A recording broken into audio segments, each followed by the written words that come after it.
മറ്റാരുടെയൊക്കെയോ ഇംഗിതങ്ങൾക്ക് വഴങ്ങാത്തവരെല്ലാം ഞങ്ങൾക്ക് കല്ലെറിയാനും ചെളിയെറിയാനുമുള്ളവരെന്ന ഒരു തെറ്റുധാരണ സമൂഹത്തിൽ ചിലർ വെച്ച് പുലർത്തുന്നു. അത്തരക്കാരുടെ ആത്മനിർവൃതി എന്നത് നന്മ ചെയ്ത് ജീവിക്കുന്നവരെ 10 ആളിന് മുന്നിൽ കല്ലെറിഞ്ഞു കിട്ടുന്ന അല്പനേരത്തേക്കുള്ള അനുഭൂതിയല്ലാതെ നിങ്ങൾ എന്ത് നേടുന്നു?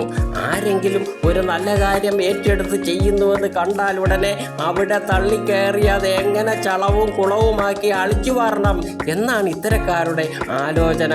നിങ്ങൾ ഒന്നോർത്തുകൊള്ളുക, സകല പിടുത്തവും വിട്ടു നിൽക്കുന്ന തെങ്ങിലെ പഴുത്ത കവളൻ മടലിന് തുല്യമാണ് നിങ്ങളെന്ന് മനസ്സിലാക്കുക.